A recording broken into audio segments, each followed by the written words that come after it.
Prime minister third term बनने के बाद कश्मीर में परसों 21 जून को हुआ, जब सारा देश और सारा विदेश में भी योग दिवस मनाया जा रहा है, तो हम उसको सराहनीय करते हैं। देश का प्रधानमंत्री है, वो कहीं भी जा सकते हैं।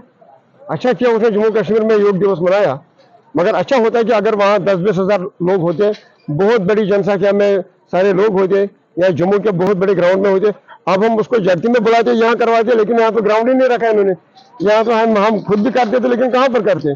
उसके लिए तो हमारे रिलीफ ऑर्गेनाइजेशन में पैसा भी नहीं है, इसलिए उन्होंने श्रीनगर में किया। हम उसका वेलकम करते हैं, स्वागत करते हैं।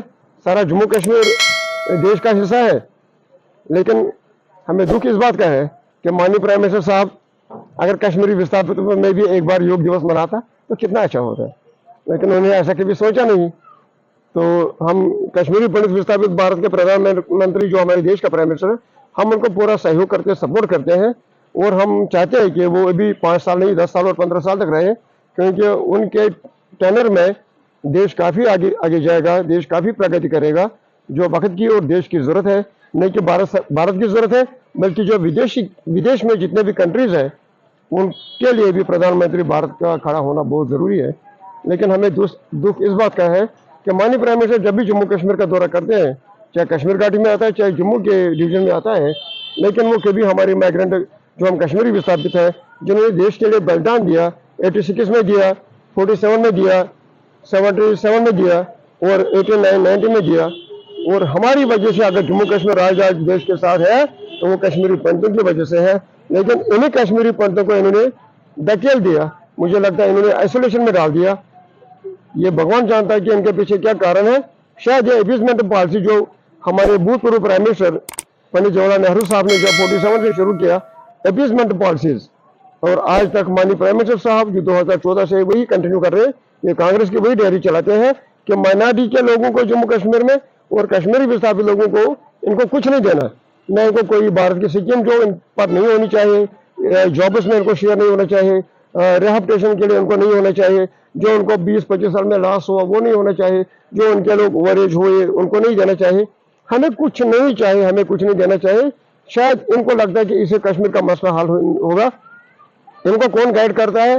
प्राइम मिनिस्टर साहब इतना बहुत बड़ा प्राइम मिनिस्टर है वर्ल्ड का, इसके सामने हम क्या बोल सकते हैं। लेकिन कभी कभी मैं परेशान होता हूँ कि ये किस एंगल से देखते हैं, कि किन चीज़ों से ये सोचते हैं।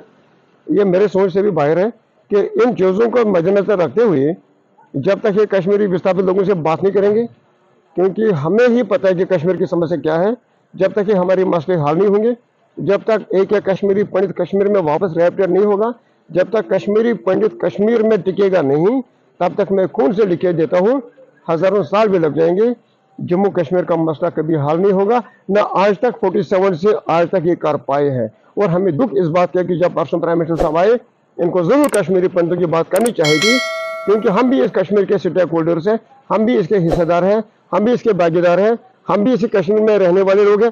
कश्मीरियत हमारे साथ है। अभी अमरनाथ यात्रा शुरू होने वाली है, अमरनाथ यात्रा भी कश्मीरी पंडितों की है।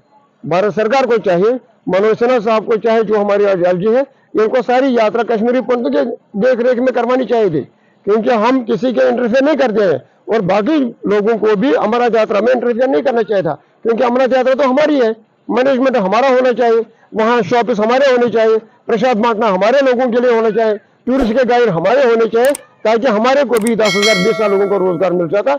लेकिन हमको कोई भी यात्री हो, कोई भी फेस्टिवल हो, कोई भी फंक्शन हो, ये हमको इन चीजों से बाहर रखते हैं। 2-4 लोगों को डब्बे में लेते हैं, नाम देते कश्मीरी पंडितों का, लेकिन जो वो लोग होते हैं, चाहे वो लेडीज होती है, जेंट्स होते हैं, वो कश्मीरी पंडित की नुमाइंदगी नहीं करते हैं।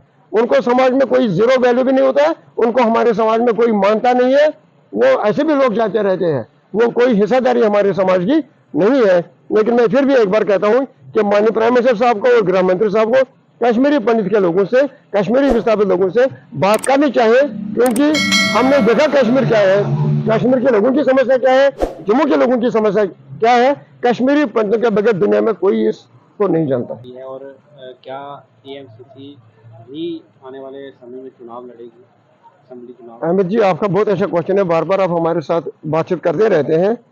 जो मुख्तलिफ विषय होते हैं, चाहे समाज का हो, देश का हो, पॉलिटिकल हो, चाहे नॉन पॉलिटिकल का हो, इलेक्शन के बाद तो हाल ही में हमारे देश के पार्लियामेंट इलेक्शन समाप्त हुए हैं। तीसरी बार हमारा प्राइम मिनिस्टर मोदी साहब फिर चुन के आ गए, हमने उनको मुबारक भी दी। और अब सितंबर अक्टूबर या मार्च के टाइम में अगर फिर भी असेंबली इलेक्शन हो जाएंगे तो हम उसका भी स्वागत करते हैं कि डेमोक्रेटिक प्रोसेस होनी चाहिए देश में। ये आम नागरिकों का एक राइट होता है, इनका ये हक होता है। लेकिन 47 से आज तक इलेक्शन कब नहीं हुए? क्या 86 से पहले इलेक्शन नहीं हुए? क्या 86 में जब हमें भागना पड़ा तब इलेक्शन नहीं हुई है? या फिर हम 89 में क्या तब इलेक्शन नहीं हुए थे? जब 89 से आज तक महबूबा मुफ्ती चीफ मिनिस्टर नहीं बनी, क्या उमर अब्दुल्ला चीफ मिनिस्टर नहीं बना? क्या फारूक अब्दुल्ला चीफ मिनिस्टर नहीं बना? क्या गुलाम नबी आजाद चीफ मिनिस्टर नहीं रहे? या तब के मुफ्ती चीफ मिनिस्टर नहीं रहे? LG मनोज सिन्हा साहब आज नहीं है, गवर्नर साहब क्या नहीं थे?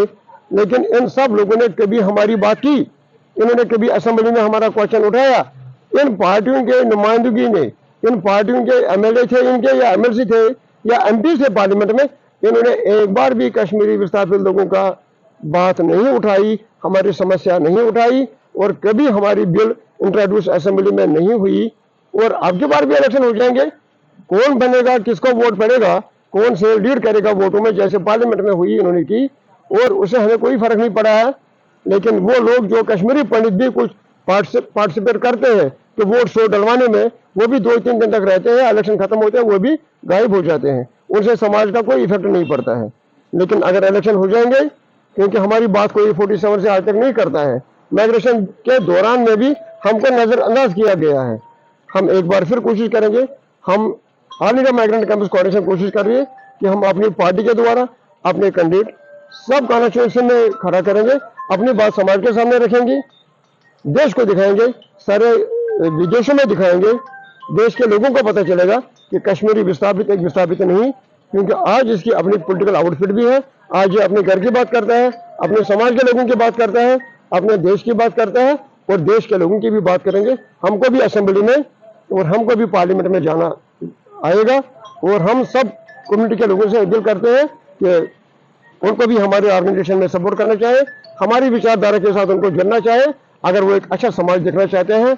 हम चाहते हैं कि अगर कश्मीरी पंडित जम्मू कश्मीर में फले फूले, तभी देश भी फले फूलेगा, और तभी हम देश की प्रगति के लिए आगे बढ़ेंगे। दोस्तों वीडियो अच्छी लगे तो चैनल को फॉलो